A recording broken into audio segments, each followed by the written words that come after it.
el 14 de enero de 1953 en este mismo lugar, en esta misma dirección y casi en el mismo lugar. Acá había antiguamente un dormitorio y bueno, en ese dormitorio en aquella época no existían los sanatorios, venían las parteras a la casa y bueno, ahí nací yo. Parto a domicilio, podríamos decir. Parto a domicilio. ¿Y transcurriste la infancia en Pando? Sí, sí. Bueno, ¿y cómo era este barrio en aquel entonces? Muy parecido ahora. Los vecinos, hay muchos vecinos que sí, ya estaban en aquella época, ¿no? ¿Qué familias, por ejemplo? Por ejemplo, aquí al lado vivía la familia Burgueño, la otra casa más allá, la familia Bruschini, es decir, Juan Carlos Bruschini padre, bueno, ahí de la madre, Carlito Bruschini, que es el escribano, que ahora vive una cuadra más por 18 de julio, en la esquina, la familia Figueredo, pero cuando yo nací todavía no estaban, pero llegaron por los años 60.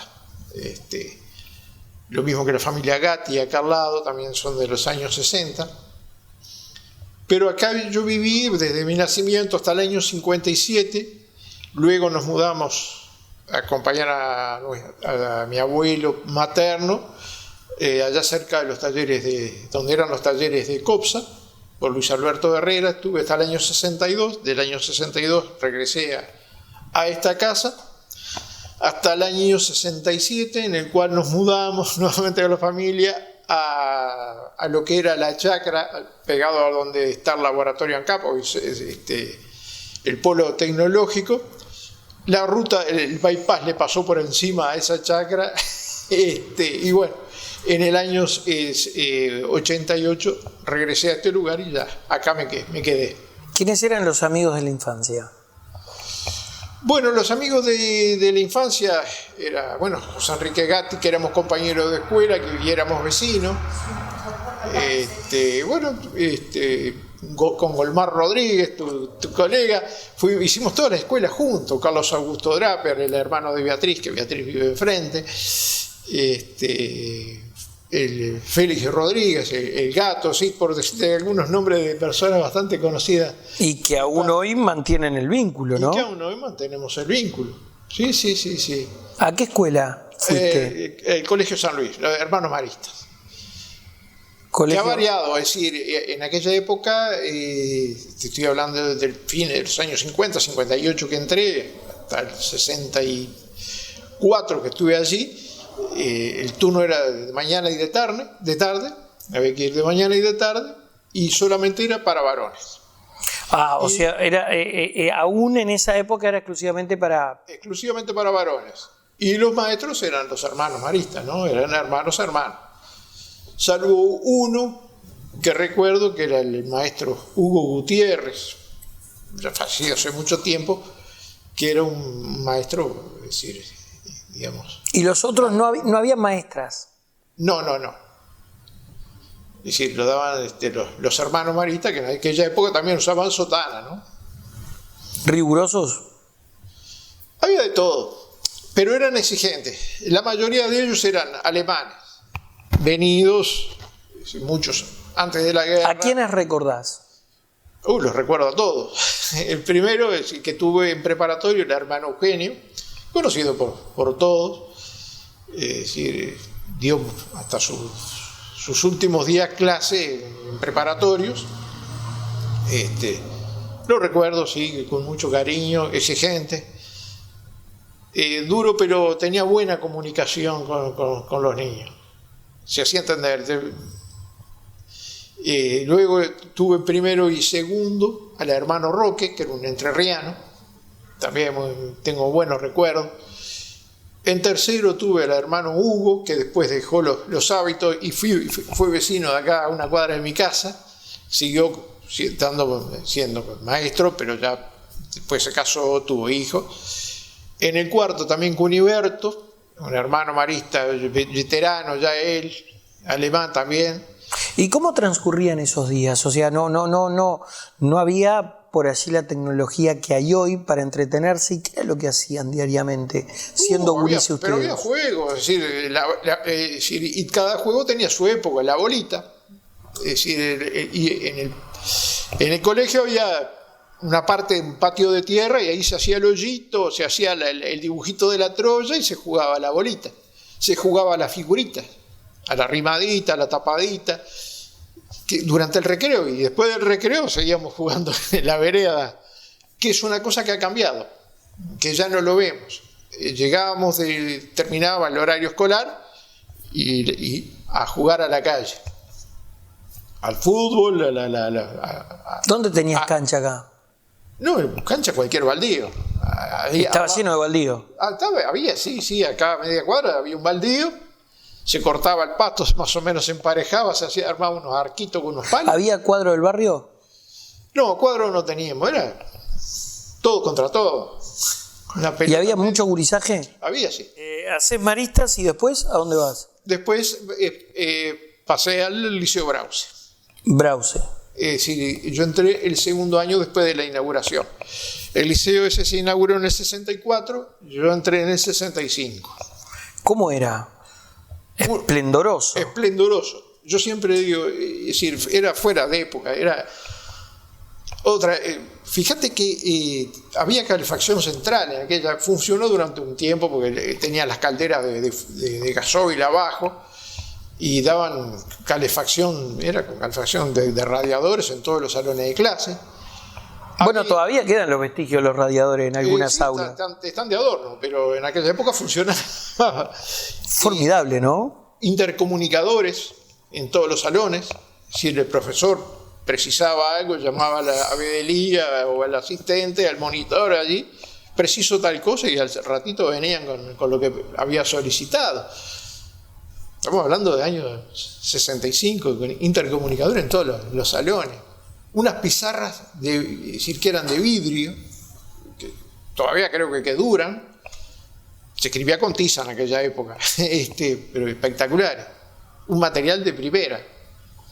Uno limpiaba el pizarrón y quedaba perfecto para la próxima escritura, no como los que había a veces en la escuela que eran de madera pintada de negro. Bueno, también los laboratorios, tenía el observatorio. Los laboratorios muy bien montados. El observatorio nunca tuvo su telescopio, pero bueno. Muy uruguayo eso también, Martino. Claro, pero el laboratorio de química, el de física, que yo después concurrí asiduamente de él, ya porque cuando hizo preparatorio de medicina, porque estaba junto medicina y veterinaria era un poco lo que hacíamos, pero el laboratorio es muy completo. ¿Por qué veterinaria?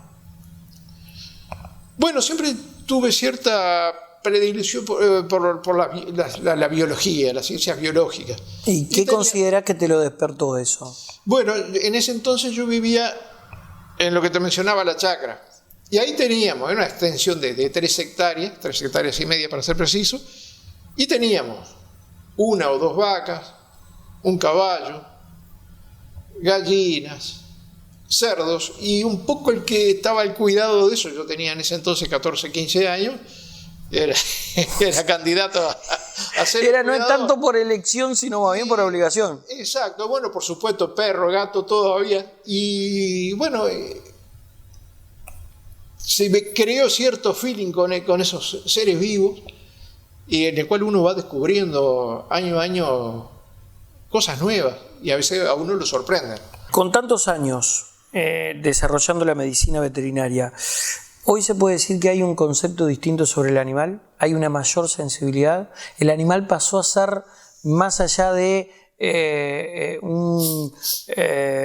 puede ser recreativo, puede ser de seguridad, un elemento de seguridad, un elemento recreativo, a un ser más de la familia, a un integrante más de la familia? Nos estamos refiriendo básicamente al perro y al gato. Mascota. Lo que se llama mascota, yo prefiero llamarlo animal de compañía. La mascota me suena más animal de compañía. Algo más de aquello que llevaba un niño, los deportistas, para poner la camiseta, eso. Animal de compañía. Pienso que lo define mejor. Sí. Porque es su función. Está bien. Acompañar a alguien. Y el perro cumple, Pero digo, a la pregunta, ¿hay una sensibilidad diferente? Hay una sensibilidad diferente. Cuando yo me inicié a ejercer la profesión en el año 77, el perro estaba en el fondo habitualmente. Y era función de guardia, salvo contados casos que vivía adentro y sobre todo acompañando a personas mayores. Pero con el transcurso del tiempo, es decir, hubo fue tomando otro rol, pasó a ocupar el lugar de otro ser humano. No sé si me explico. Totalmente. Es decir, todo el afecto, el cariño que uno, es decir, o comunicación o hablar con otro ser humano, pasó a ocuparlo un animal. ¿Por qué? Porque el otro ser humano ya, un poco tal vez relacionando la vida de barrio, fue desapareciendo. Ya no hablamos tanto con los vecinos, fue sustituido por este ser, un animal. Y eso me daba cuenta yo cuando iba, y hago, porque me trae buenos recuerdos. Una de las cosas que a mí me gustaba era hacer domicilios. ¿Por qué? Porque la gente, y sobre todo las personas mayores, y es una alarma, llamaban por un problema X del animal. Uno iba y por lo general no era un problema grave, lo solucionaba, pero después me decían, doctor, ¿quiere tomar un cafecito? Y bueno, yo aceptaba, y me ponía a conversar, y a veces estaba más tiempo conversando que atendiendo al animal. Y entonces muchas veces se establecían nexos y te contaban problemas de su vida, es decir, historias de su vida, y uno aprendía mucho de eso, y aprendió a ver que se estaba generando un sentimiento de soledad en esas personas, que necesitaban conversar con alguien, y hoy lo está sustituyendo el perro o el gato. Y hoy día, es decir, pienso que el problema de paternidad y maternidad, es decir, la falta de un hijo en una casa se está viendo reflejada en la tenencia y el comportamiento de esa persona hacia ese animal. Porque lo visten, le cambian la prenda, la ropita, y algo peor aún, se están diseñando razas con características antropomórficas, es decir, que se parezcan al ser humano en cierta forma. Es decir, las caritas chatitas, es decir, el perro trompudito, es decir, lo están haciendo un poco, porque hoy día la genética hace muchas cosas, está claro, bien, está claro. Muchas cosas mal, y pienso está que claro. En ese aspecto están haciendo mal.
Si este edificio hablara, contaría historias llenas de confianza y crecimiento.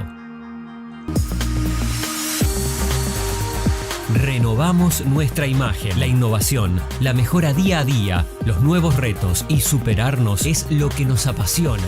Como símbolo de agradecimiento a los socios, emprendimos una gran remodelación edilicia en nuestra sede. Cambios que reflejan la fuerza y el ímpetu del trabajo que nos identifica. Cámara Comercial Industrial Agraria Pando, una institución innovadora y emprendedora que honra su historia mirando hacia el futuro. Cambiamos para evolucionar.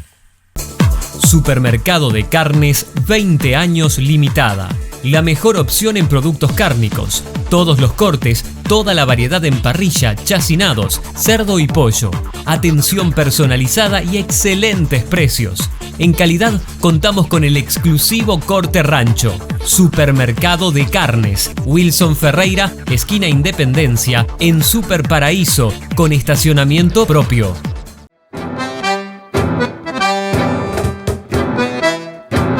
¿Cuáles son los pros y los contras de esta profesión? ¿Qué fue lo mejor que te tocó vivir siendo veterinario y qué fue lo peor? No, yo tengo lindos recuerdos porque yo hice de todo. A ver, ¿qué es? Cuando me recibí en el año 77, al poco tiempo también ingresé a la docencia universitaria, con 24 años. Pero es un... Sí, ingresé a la docencia universitaria en la facultad. Un joven, muy joven. Muy joven.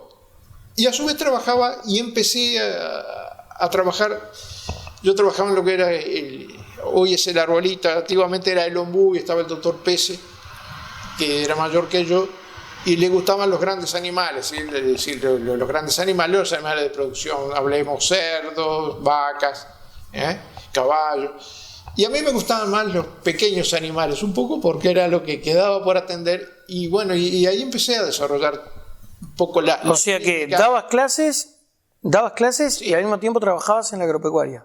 Sí. Y también atendía otra cosa que desapareció. Alrededor de Pando había un cinturón de pequeñas chacras o incluso casas con que tenían un predio más o menos grandecito, tenían su vaca que le daba la leche, hacían sus plantaciones del fondo de la casa, tenían sus gallinas y eso se atendía. Hoy día desapareció. Hoy día te levantás temprano, parás la oreja y no escuchás un gallo. En aquellos años, ya a las 5 o 6 de la mañana empezabas a sentir los gallos de las diferentes casas. O sea, facultad agropecuaria y atendía a domicilio. Sí. Servicio a la chacra. Sí. ¿Y cuándo dormía, Martino? No, dormía poco. Sí. Y también trabajé entre el año 84 y el 91 en el zoológico de Canelones. Así que atendí de todo. Zoológico de Canelones, capital, o sea, en la ciudad de Canelones. Capital, y me tocaba también la Atlántida. Claro, famoso, el zoológico de Atlántida, claro. ¿no? Eso me tocó atenderlo también. Y hubo animales interesantes allí, ¿no? Sí, yo recuerdo que en esa época estaba Timur, un famoso tigre, un hermoso tigre. ¿En el de Atlántida o en el de Canelones? En el de Atlántida. En el de Atlántida. Sí. ¿Te tocó atender en algún momento a Timur? Sí. Y después estaba en Canelones, Atila creo que se llamaba el tigre de ese entonces. Hermosos tigres. Pero, es decir, a la vista de la visión, con la visión de hoy, es decir, era disparatado tener esos hermosos animales en jaula, ¿no? Con un espacio muy reducido. Mucho mejor eliminar los zoológicos. No eliminarlos, cambiar en la visión. Es decir, porque no olvidemos que... En reserva ecológica, digamos. Es decir, por una parte la reserva, y asegurar que puedan reproducirse, sobre todo la fauna autóctona. Pero por otro lado, es decir, los zoológicos llevan una función que es pocas veces vista, porque es de investigación y sobre todo, es decir, mantener determinadas especies en peligro de extinción. Tomemos el ejemplo más conocido todo del oso panda.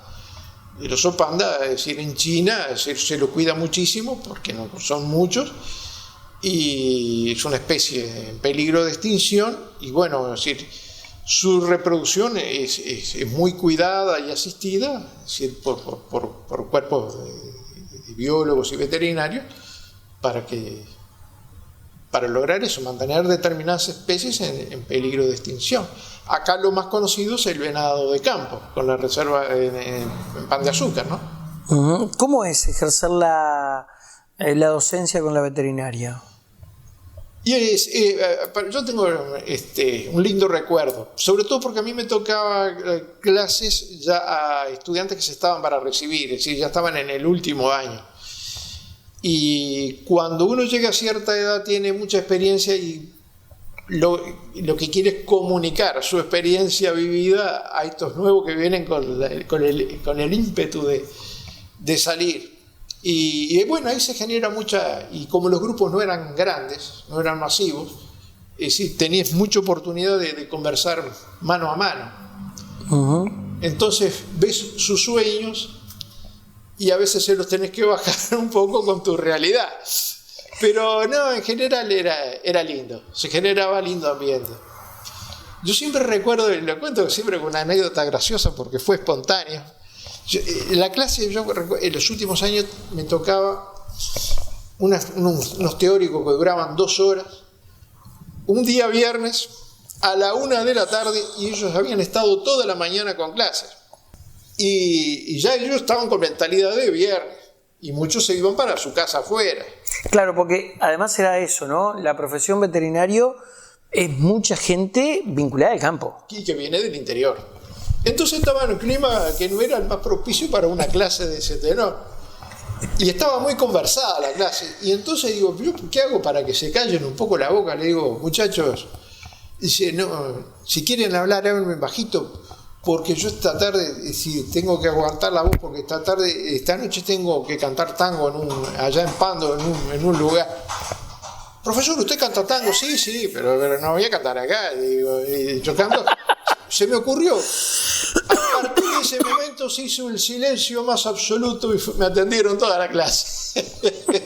Volvamos a la veterinaria. ¿Tus primeros trabajos fueron esos? Me decías 3. Sí. ¿Y después te quedaste directamente en la facultad o seguiste también ejerciendo a modo privado? Siempre ejercí, es decir, la universidad por un lado y la profesión liberal por otro.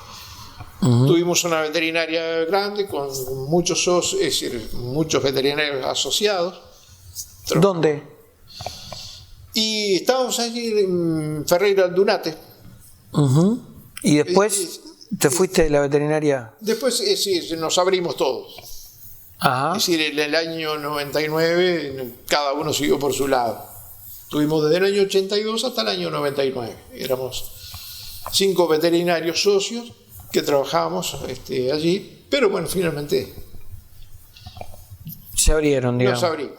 Uh-huh. ¿Y cómo fue? Seguí yo ya, es decir, mi especialidad era un poco el laboratorio clínico, seguí con el laboratorio haciendo servicio para otras veterinarias y bueno, hasta que me jubilé. Te involucraste en política en determinado momento, ¿no? Hombre del partido independiente, junto al amigo Renom también, y bueno, a Pitini. Sí. La vieja guardia. La vieja guardia. ¿Por qué? ¿Qué te motivó? Bueno, yo... ¿Y por qué el Partido Independiente, no? Evidentemente. Nunca me dediqué, de hecho, a la política. Fui acompañante y militante. Yo me inicié mucho, me inicié en el año 71, mira qué año. Ingreso un año efervescente, ¿no? Efervescente, e ingreso a la Facultad de Veterinaria. ¿Sabes lo que era la universidad en aquel entonces? Paro, sí.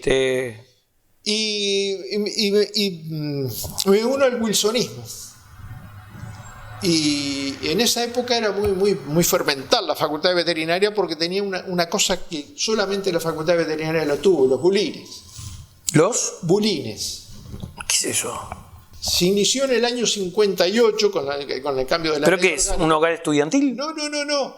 Cada estudiante o grupo de estudiantes se armaba una piecita en el predio de la facultad de 3x2 y la armaban los propios estudiantes, unos bloques, una puerta, un techo de chapa, y ahí entonces ponían una mesita, unos sillones de que traído de las casas, unas sillas viejas, algo para calentar el agua, el mate, y bueno, ahí se juntaban los estudiantes para o estar entre tiempos, entre clase y clase, o estudiaban.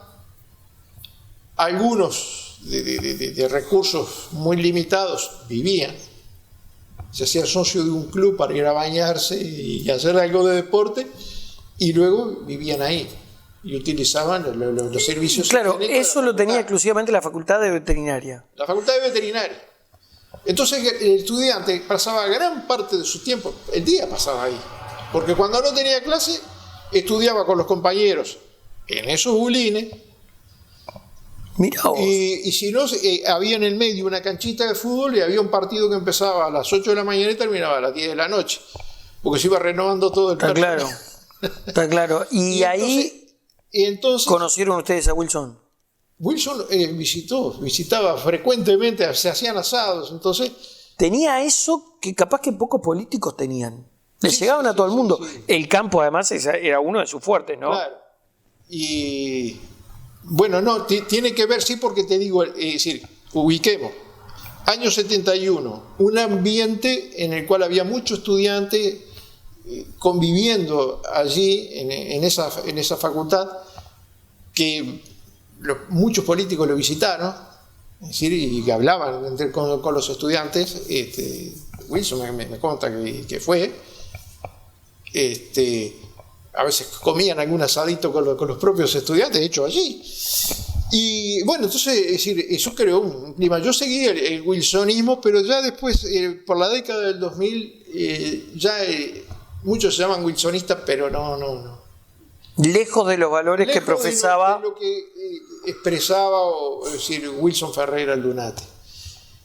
Y yo también te digo, por antecedentes tenía cierta simpatía por lo que también podría ser la parte social cristiana, porque mi padre toda la vida fue de la vieja Unión Cívica, desde que empezó a votar allá por los años 20 hasta su muerte, siempre con la Unión Cívica. De manera que esos valores sociales cristianos, ¿cierto?, los tengo muy firmemente arraigados. Y bueno, y conocí a Raúl, conocí a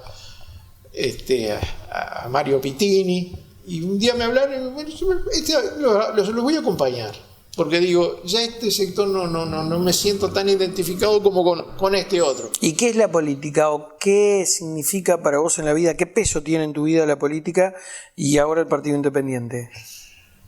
Yo los acompaño. La política en su máxima expresión es algo bueno. Por lo que hablamos, la gente es donde negocia, conversa, se pone de acuerdo, uno cede algo, otro otorga algo, para lograr algo de bien común, ¿verdad? Eso es en su concepto más sano y más, digamos, más puro. Pero cuando uno habla de política hoy es prácticamente una mala palabra.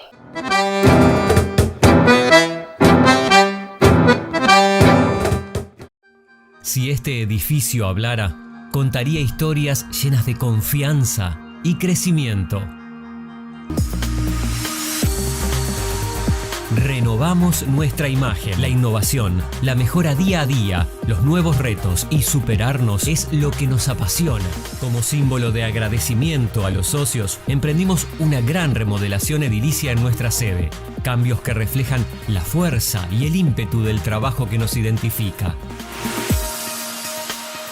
Cámara Comercial Industrial Agraria Pando, una institución innovadora y emprendedora que honra su historia mirando hacia el futuro.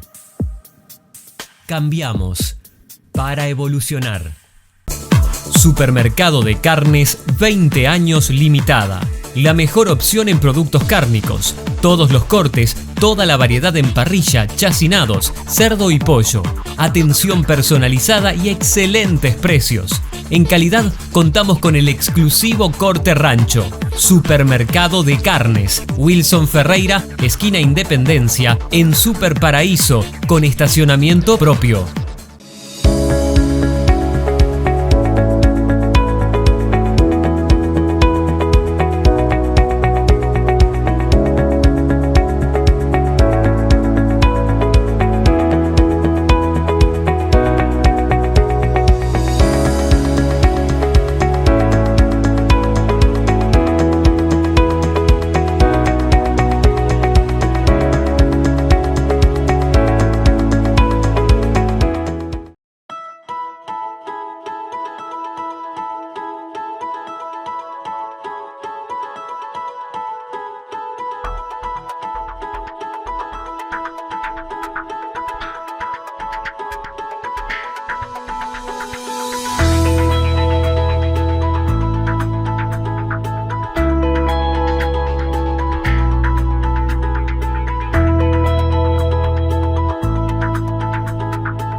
Martino, ¿integraste la Comisión Amigos del Patrimonio? Sí. ¿Por qué? Y bueno, porque soy pandense y todo lo que, digamos, sea el patrimonio, ya sea de todo, de la humanidad, del Uruguay o de mi propio pueblo, deben conservarse. No se puede perder. En la historia son las raíces. Es decir, en una planta, el tronco, la raíz, es donde se nutre el resto de ese organismo. Y las sociedades son organismos vivos. Si están constantemente evolucionando, pero si no tiene una buena raíz y vos no conocés la función de la raíz, es decir, tarde o temprano se va a perder. ¿Han logrado algo con eso? ¿Vos considerás que se ha logrado algo en la Comisión Amigos del Patrimonio? ¿Qué es lo que tiene que preservar Pando? Su historia y su identidad. No puede perder, es decir, su historia es el legado de todos los seres que nos precedieron, ya sea porque han trascendido, porque fueron figuras políticas de peso, pero también nuestros abuelos, los familiares que nos enseñaron y nos transmitieron ciertos valores, deben seguir transmitiéndose.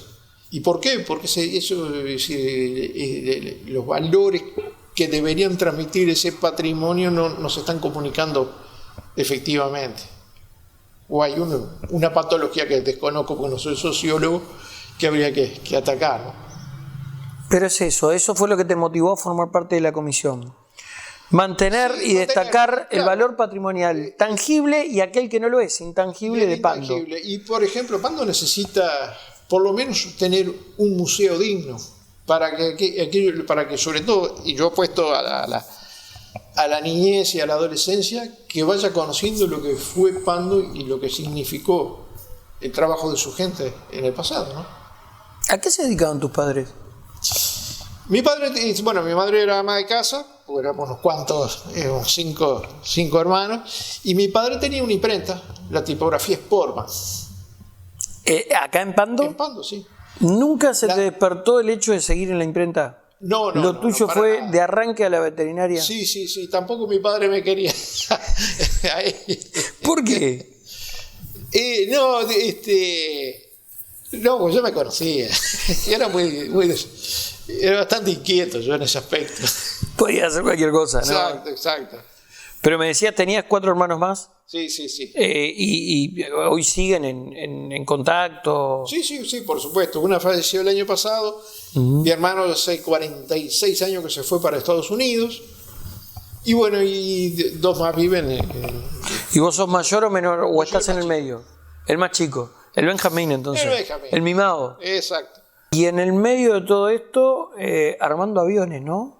¿Cómo es eso? Bueno, es una pasión que traigo de chico. Desde el año 60 y poquito, mi hermano había ido a Europa en un viaje con los Boy Scouts y trajo unos modelitos de aviones para armar, muy sencillos en aquella época. Y bueno, me prendió y hoy ya lo tengo bastante. Pero es un trabajo muy minucioso, muy de cultivar la paciencia, ¿no? Sí, cultivar la paciencia, es decir, eso lleva todo un proceso, es decir, porque viene una maqueta ahí en diferentes escalas. Yo trabajo básicamente la de 1 en 72, es decir, un centímetro que vale a 72 centímetros del original. Y viene una estructura básica. A partir de allí uno empieza a buscar bibliografía, a ver cuándo voló ese avión, quiénes lo volaron, cómo estaba pintado, y hasta uno puede llegar a darle las características personales que le dio determinado piloto a su propio avión, con la pintura o los detalles, y bueno, trata de reproducirlo, ¿no? ¿Cuántos modelos tenés? Y tengo armado aproximadamente unos 50 y otro tanto en espera. ¿Y de qué años? ¿De qué épocas? No, lo que uno tiene que tener un eje temático. Lo mío son aviones de la Segunda Guerra Mundial. En primera instancia los de la Luftwaffe, o sea, la Fuerza Aérea Alemana, y luego la inglesa y la americana. Y dentro de la americana, lo de la naval americana. La veterinaria la cambiaste por la aviación, por el aeromodelismo, digamos. Bueno, en parte sí, pero no he dejado la veterinaria porque sigo unido a sus actividades sociales. Soy actualmente secretario de la Academia Nacional de Veterinaria, que es una institución que depende un poco del Ministerio de Educación y Cultura, que reúne, digamos, a un grupo de veterinarios que se van eligiendo en función de su aporte a lo largo de la vida a la profesión veterinaria. Es electo en forma secreta por los propios académicos. Y bueno, la función que tiene es justamente difundir y estimular el desarrollo de las ciencias veterinarias a través de la enseñanza, la investigación, la extensión. Y bueno, y en eso estamos. ¿Le has entregado mucho, sentís, a la profesión? Y pesa mucho. Yo arranqué, sí, ya te digo, con 24 años, estoy con 70 y sigo, es decir, conectado a ello. Y en todo ese tiempo, ¿formaste una familia? ¿Sos Sí. abuelo, por lo que podemos ver acá? Sí. Contame sobre eso. ¿Cuánto tiempo casado? ¿Cuántos hijos? ¿Cuántos nietos? 38 años de casado, 3 hijos, 3 varones, Que aguante la señora, ¿no? sin duda. 38 años. ¿La conociste en Pando? ¿Es de Pando? No es de Pando, pero la conocí en Pando porque ella en ese entonces vivía en Pando. Ella vivía en Pando. Seguro, yo viví, es decir, ella ¿Cómo la conociste a tu señora? originaria de Dolores. Ah, sí, claro. Dolores, Vino, es decir, estudió bibliotecología, se recibió, Mirá. fue directora de la biblioteca de la Facultad de Química. Bueno, y en los viajes a Montevideo, el 7A y los bailes de Pando, ahí en esa... ¿Qué bailes en Pando? Bueno, estaba Aquelarre. ¿Dónde estaba? Aquelarre ¿Cuál era? funcionaba, es decir, era el grupo de querubines, famoso grupo. Conozco, sí. ¿Lo conocés? Bueno, tenía, es decir, rodeando a la orquesta de los querubines había una barra de muchachos, entre los cuales estaba mi hermano, y para hacer, digamos, funcionar eso, es decir, donde es el Club Solís, los domingos siempre había como una matiné bailable. Y Que se llamaba Aquelarre. se llamaba Aquelarre. O sea, bailes en el Club Solís. Bailé en el Club Solís. Ah. Tipo matiné bailable porque era todos los fines de semana. Y después en el Urupán también, creo que se llamaba Jaque Mate, el del Urupán. Y había cierta competencia, cuando dejaba de funcionar uno, funcionaba el otro. Y bueno, pero siempre había actividad los fines de semana.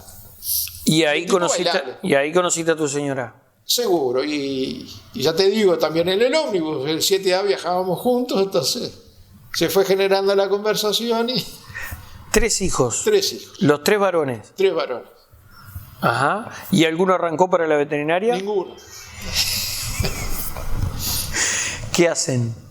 Bueno, uno O sea, trabaja en la... nada que ver con la veterinaria. Nada que ver. Uno es mecánico industrial y trabaja en lo que era la IPUSA.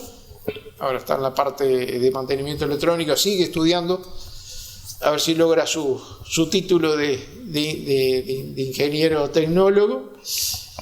Él tiene 2 hijos, que son mis nietos, un varón Facundo y la nena Amalia. El mayor trabaja para una empresa, digamos, de construcción, y el más chico también trabaja en el comercio. O sea que ahora te queda inculcarle el valor a los nietos, si es que... Sí. Si me dan... ¿Y cómo la llevan el rol de abuelo? Bien. ¿Te gusta? Me gusta, sí, ¿Te claro. sentís cómodo? ¿Está bueno? Sí. Aunque los niños no son muy adictos a los consejos de los viejos. Les atrae mucho la pantallita. Cosa que yo le huyo, entonces... Pero, es decir, eso ha complicado. Es decir, si bien la tecnología y todo esto han traído avances, no estoy diciendo ninguna... No, claro, no vas en detrimento de la Pero tecnología. me preocupa, sí, el hecho de que alrededor de una mesa, unos sillones, enseguida aparecen los celulares y ponen como una pared entre el que habla y el que está enfrente.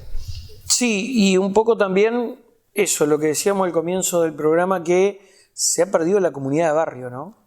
Sí. Es como que la gente se va enfrascando y cada vez hay un mayor culto a la individualidad y no a lo colectivo, ¿no? Sí. O no a lo comunitario, ¿verdad?